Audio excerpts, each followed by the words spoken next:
Hey, everybody. Mark and I have over 20 years of experience as therapists and as addicts in long-term successful recovery. We know better than anyone what works and what doesn't to break out of porn and sex addiction, heal betrayal trauma, and reclaim your relationship. And we've poured all of our personal and professional recovery and healing experience into a first-of-its-kind program for addicts, spouses, and couples. We call it Dare to Connect. At least 4 times every week, we engage with you in real time, in the trenches, giving you the knowledge and the tools to take back your life and relationship. Whatever else you've done on your journey for healing and recovery, you've never done anything like this. Mark and I, we've made all the mistakes, so you don't have to. Don't reinvent the wheel. We all know tomorrow never comes. Look, don't wait one more day to change. Claim your free 2-week trial today at daretoconnectnow.com.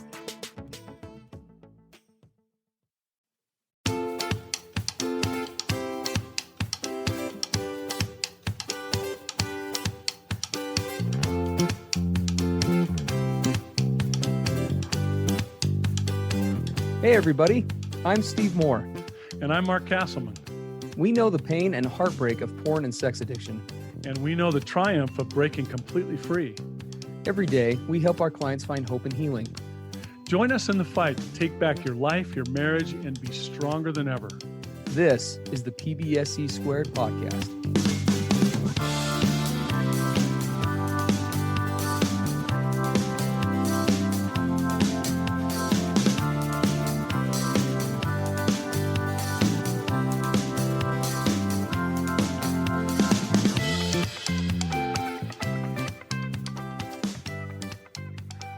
So when I was in grad school, I took a running class, Mark.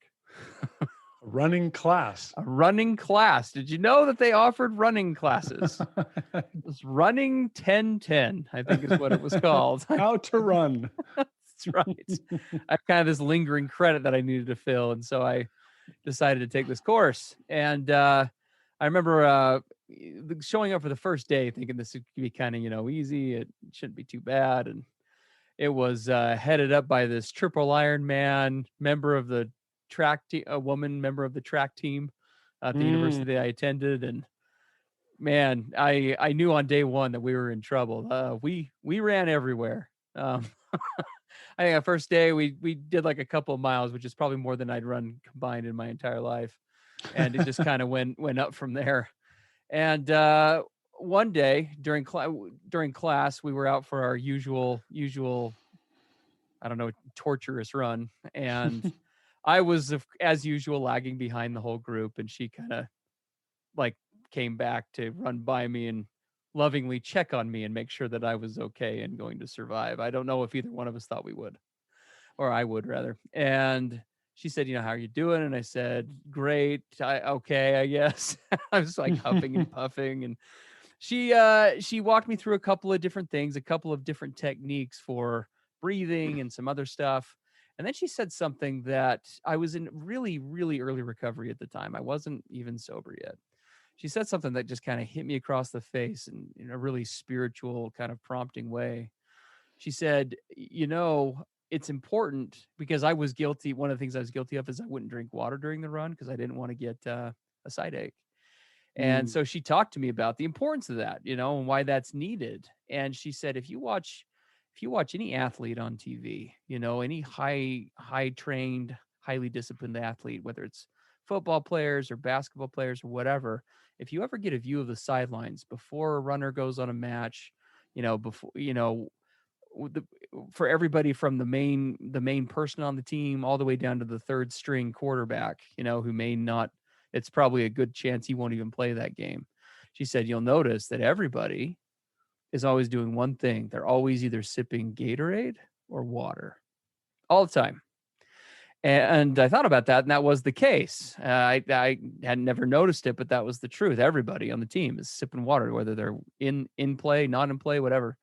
And here's kind of the key. She said, trained athletes and disciplined athletes understand how the body works and that there's a time delay between when the body is thirsty and when it feels thirsty, right? Mm-hmm. And when we're engaged in heavy physical activity, heavy lifting, heavy exertion, that time delay increases. And she told me, she said, here's kind of the punchline.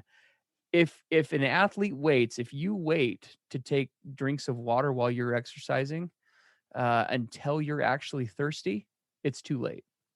You've Yeah. already lost the battle. You're already in Yep. trouble. That match, that basketball game, that whatever, you are not going to be performing at peak efficiency most likely for the rest of the game. Your body will eventually recover, but you're in too late of a place, and so you have to be ahead of that.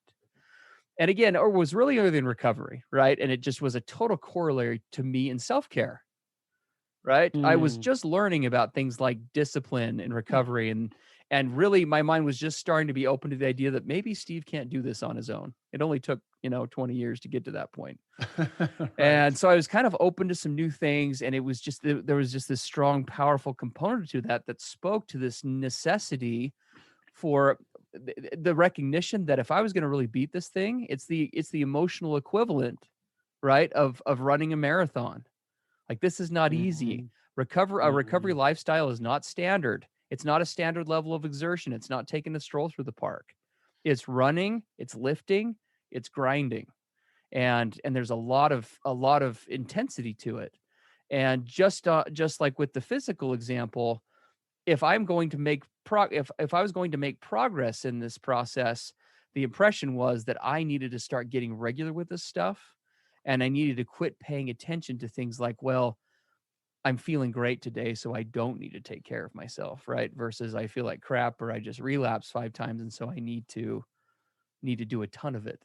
And there are lots of lessons to be pulled from that. We'll talk about them as we go through today, but I'm excited. We've got a topic here of looking at self care and one how it can help your recovery, but by the same correlation, if you go about it the wrong way or wrong ways, you can set yourself up really kind of like me running on mile number 3 without a sip of water. Yeah, so true. Yeah, and I struggle with the same thing over my getting into recovery, just not understanding the critical nature of this self care. And there are a lot of obstacles. We're going to talk about those today. What are the things that get in the way of us taking care of ourselves so Yeah. that we can be successful in our recovery, in our healing? And this is the case for those struggling with addiction or spouses listening who are struggling with betrayal trauma. This self care aspect is equally important for both of you, for all of us. Yes. And some of the things that would, if I look back on my own experience and clients I've worked with over the years, some of the obstacles that really get in the way of this consistent daily self care, one of the big ones is apathy, I'd have to say. And I've been especially guilty of this, getting too comfortable. I often say the three most dangerous words that I hear, and when I hear them, I'm like, oh boy, here it comes. I got this. I got this. Right? I've been doing what I should do for a while. I'm having success. I've been sober for a while. Things are going good. And so I don't need to do all of these things anymore. And that's when you see everything comes off the rails and relapses happen. And we go back into old mindsets and difficulties and fatigue, and all of the symptoms start to hit us again because we figure, yeah, I don't need to be consistent because everything's fine. That's a Yeah, big absolutely. obstacle. For sure. And you know what? I mean, there are lots of things that get in the way for us, right? Tons. As we go through this recovery process. Sometimes recovery gets, going back to the water example, right? It gets boring.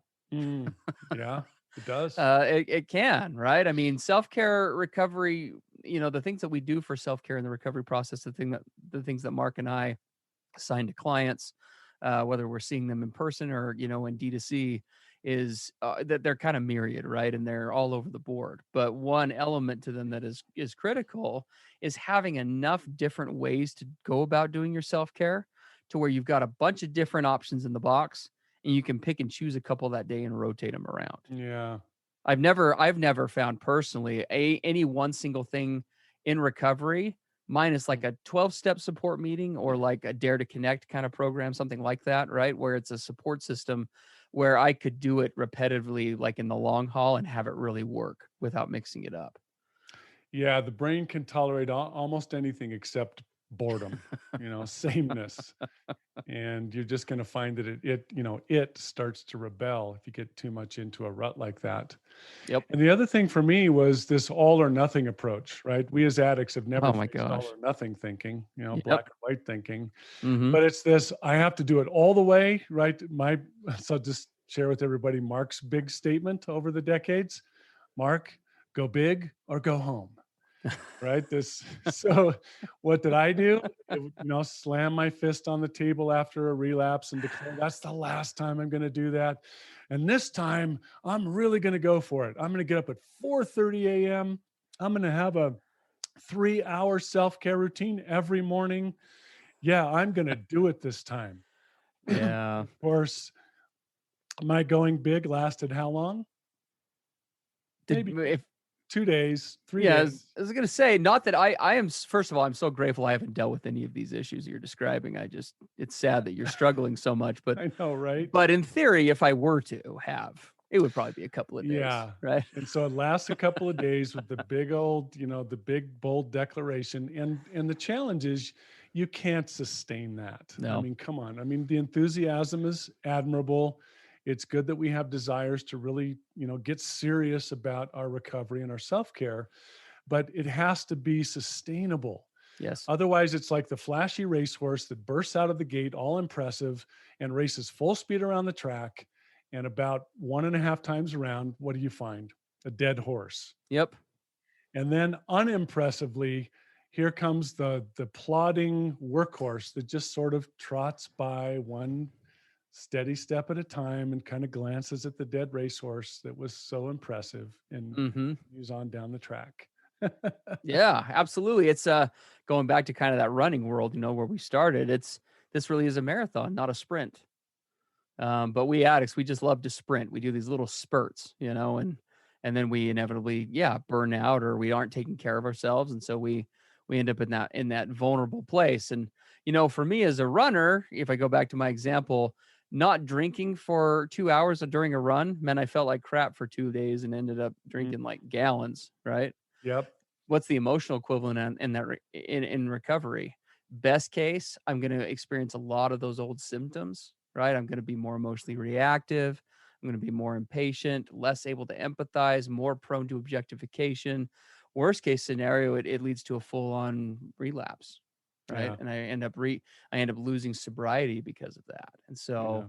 so, watching out for these obstacles, it really is huge. And kind of along those lines is something you mentioned before the podcast, which I appreciated, is this whole element of shame and hopelessness for addicts. It's easy, I think, when you've been caught in this mess for as long as many of us have, right? Even though we get told by people and maybe intellectually we recognize that, oh, of course I can change. Anything's possible. Emotionally, I know that I could have quoted that all day. I was not buying it for me, Mm.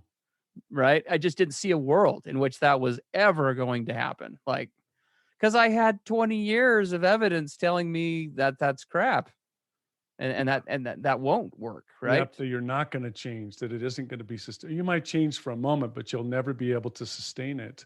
Like, really be done. Yeah, really be done. And the trouble with that is when that weighs on us, that hopelessness and shame, then the ego brain, the addict brain will say, well, then why are you bothering with all this self-care and all going through all these motions at all? It's Yeah. not gonna make a difference. You're never gonna be different, really. Yeah.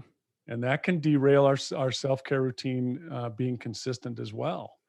Yes. The other thing I noticed is, and this is a fine line we walk. So we talk about, this go big or go home, do it all or nothing. You have to be sustainable and, take little steps on a daily basis.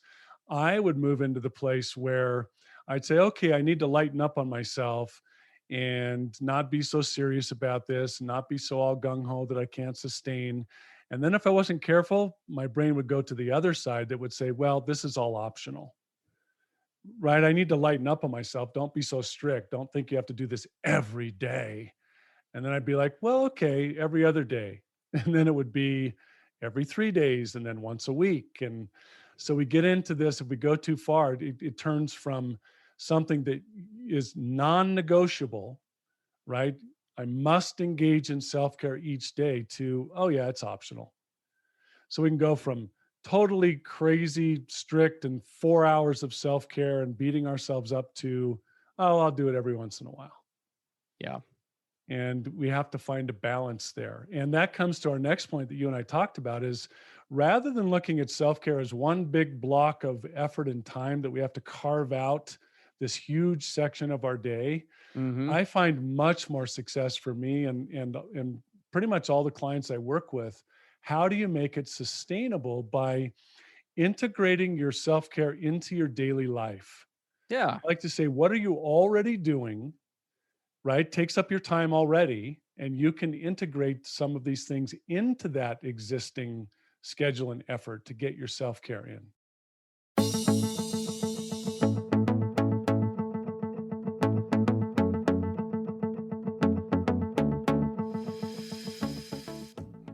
For all of you listening out there, Mark and I get it. We know recovery is tough stuff. No kidding, man. We'd have given anything during those dark addiction years to have two seasoned professionals like us, to bounce stuff off of, to get advice, to get mentoring. I know, right? That's why we've created the perfect program to guide addicts and spouses on their path to healing. For those listening today, there's no need for you to reinvent the wheel. You don't have to make the same mistakes we did. Don't go it alone. We're in this together. To get started, visit daretoconnectnow.com. So, for Yes. example, I often ask clients, do you commute to work? Yeah, I do. How long is that? Oh, half hour. That is prime spiritual self-care time. Yeah. You're in the car, you're by yourself, it's private, it's quiet. Guess what? Prime self-care time, and you're already doing it. Yeah. That's an Yeah. example of integrating into your existing life so that it's not overwhelming and doesn't require these giant blocks of extra time. Yeah. Yeah, absolutely. I love what you're saying. And yeah, recovery, sustainability is needed. We'll talk more about that in a minute. Brought up kind of a second component. As we were talking earlier about the shame and hopelessness, right?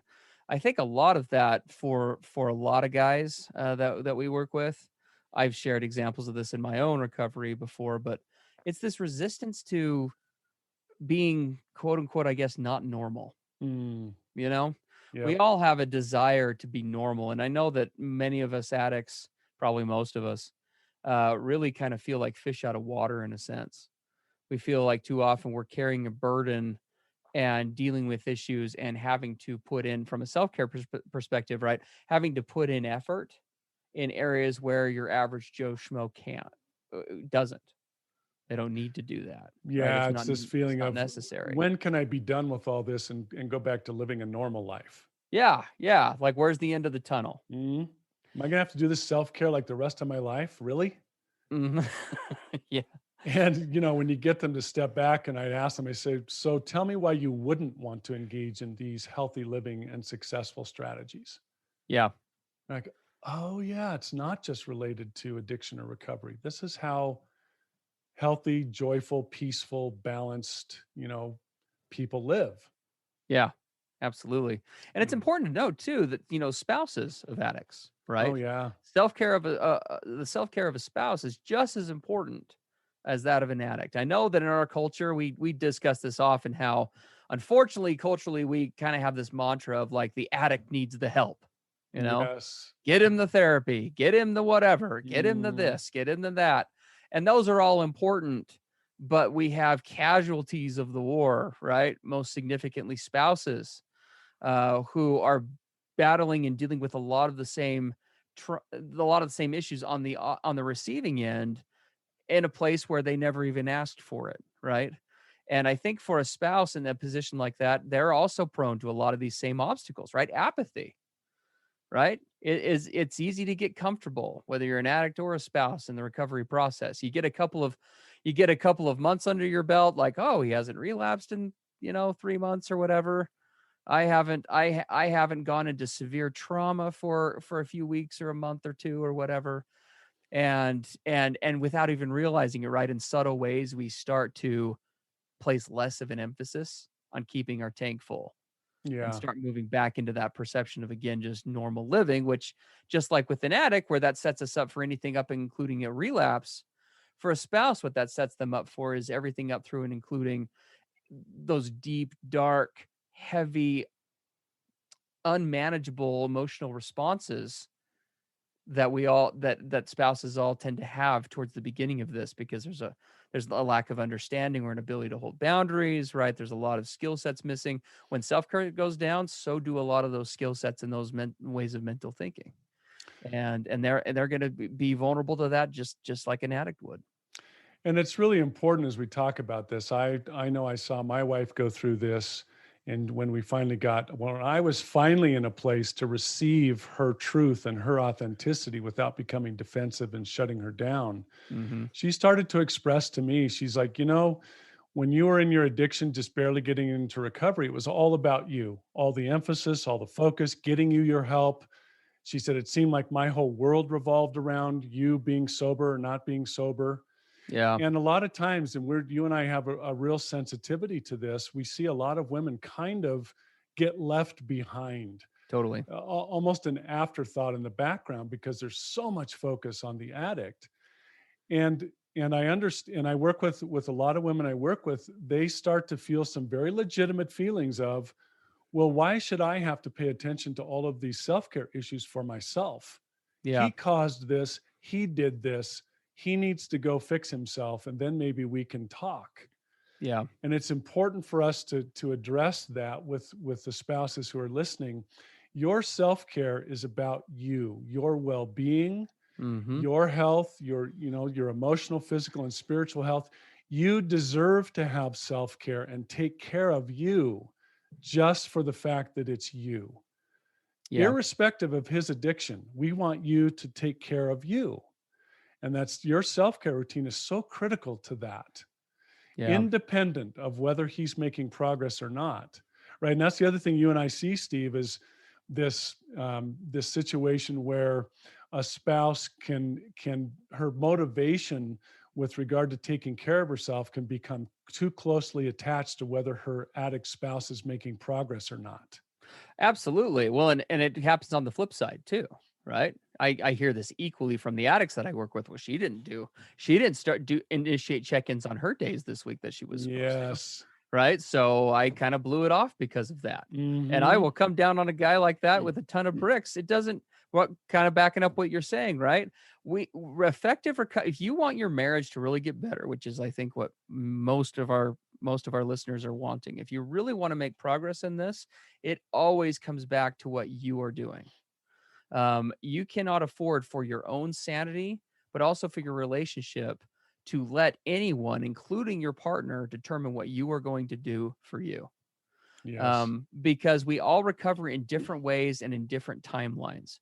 And there's nothing more tragic than a wife, for example, doing all this work and, like you said before, putting herself, despite all the pain, into a place of being able to hear hard things from her husband, right?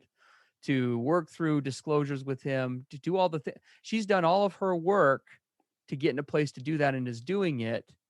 And the guy is still reactive, in denial, lying, being deceptive, all of those things that we addicts tend to do. That's a tragedy, Mm, right? You don't want to be, and I wish I could say this was a theoretical, but that's how it was for me in recovery too many times. yeah. Right? My wife would be pulling ahead in the recovery process. I wasn't doing the work, and I was the one holding us back. And the thing about that is we have a lot of empathy for spouses about that because it can become really fatiguing and exhausting Yeah. for women especially. I've got taking care of a household. Maybe you're raising kids. You've got a job or a career profession. You're dealing with your husband's addiction. Now you're supposed to be looking at your betrayal trauma and taking care of your self care. Pretty soon, it's just too much. You're just Yes. fatigued and overwhelmed, and you're like, wow, now I'm supposed to do this my own well-being and healing and self-care. So a Yeah. big part of self-care for the women that are listening are you getting into tune with these practical boundaries in your life? What is too much? Where do you need to draw the line? How do you Yeah. have boundaries with regard to emotional issues? And right, you're human. You only have so much that you can do. Yes. And that's where this really this eye to your own self-care and where you're at, Hmm. assessing that on a regular basis and setting boundaries and pulling back as needed in order to take care of yourself, which is the first priority. Yes. Absolutely. You can't put anything else first, as we often say, without the best way to put other people first and other things in your life first is to put yourself first. Right. That's how we do it. Right. And there are lots of reasons again why we get pulled into that, because those other areas of life, be it for an addict or for a spouse, they're valid and they're real, right? They are. Kids need nurturing and time. There are other responsibilities that we all carry. But the reality is that recovery for most of us who are busy in our lives does require some triaging. And at Mm, least temporarily, you may have to set some other things aside, right? Even if they're good things. And there's a whole myriad of that, right? Anything from like volunteering in a church to anything. All of those things need to be evaluated in the context of, okay, these things are great, but are they getting in the way of my individual progress? yeah, exactly. Right? Because if it undermines my individual progress, then I can no longer give myself to X, Y, or Z. And I think that the last thing that we probably need to talk about here is this, that we see commonly, is this lack of support system, right? For Mm, addicts and for spouses. It's far too common. And I being candid, I think that too many times it's a prison of our own choosing. Mark and I, we both know very better than most people hmm, the obstacles to wanting to open up about your issues and find people to be vulnerable with, find people to share with, find people to ask questions and to get answers and to do all of those different things. And a healthy support system outside of the recovery world, or outside of your own personal recovery, I don't know that I've ever seen anybody really break free of this and break free of all of the issues and really make a full turnaround and a full healing experience, with it just happening in the vacuum. right, right. And that, as we talk about solutions to this, so how do we move through and beyond these obstacles to our own self-care? As you and I talked about that, Steve, one of the biggest things we say a lot is mindfulness. If you have mindfulness, you're more than halfway there. Mhm. And if you can start to get in tune with how you're feeling today, where am I in my connection with myself, with God or the spiritual, with others? What does that feel like? Can I sense if I have needs, if I'm starting to get behind the curve on all of this?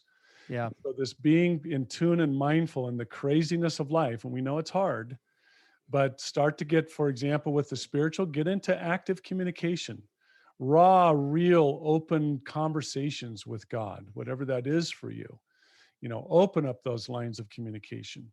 Uh, Connection with yourself. Are you involved in raw and real journaling on a daily basis? Getting those feelings out, processing them, taking a look at it.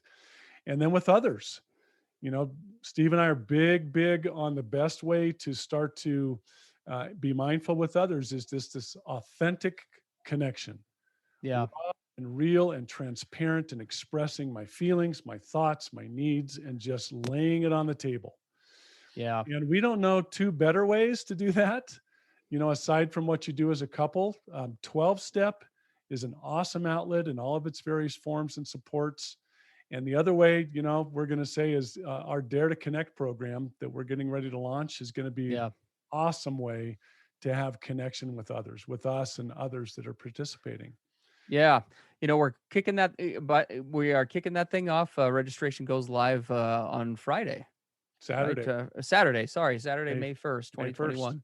Yeah. And first group goes live on the 3rd. And it is one of the thousand reasons why we're so excited for it, because sincerely, to everyone listening, please don't make the mistake that too many of us have made, myself included. I say often on this podcast all the time, I spent so much money, 20 grand, to the tune of nearly 20 grand on therapy. It could have easily been half that. And one of the biggest barriers was my adamant refusal to engage in anything support system wise. Mm, I don't want yes. anyone to know. It's like, okay, fine, I'll tell a therapist, and like that's it. Like that's it, adamantly. And therapy was hugely helpful. And it took us to so many good places in recovery. But what took us to the next level is when my wife and I were both willing to really get open and vulnerable in a 12-step group in a support system. And Dare to Connect will offer an option for you that's kind of pre-packaged, if you will. You'll be having access to us and our support one-on-one, be able to ask questions, virtually via chat if you tune in live. You'll be able to interact in an anonymous way with people all over the world who are engaged in the same battle for their marriage, for their sanity, for their serenity that you are. And Yeah. it's an awesome opportunity to be able to bring all that in. And so, whatever way in which you can build that support system, those being two primary ones, please do that. Find safe people who you can be around. Pursue that daily conscious contact with God, yourself, and with others. Yeah. Love it. So yeah, we'll look forward to seeing you next week. And again, go in and get more information about Dare to Connect at daretoconnectnow.com. And we're just really super excited to see as many of you as possible in that new program. Awesome. Catch you guys soon. Everything expressed on the PBSC podcast are the opinions of the hosts and the participants and is for informational and educational purposes only. This podcast should not be considered mental health therapy or as a substitute thereof. It is strongly recommended that you seek out the clinical guidance of an individual qualified mental health professional. If you're experiencing thoughts of suicide, self-harm, or a desire to harm others, please dial 911 or go to your nearest emergency room.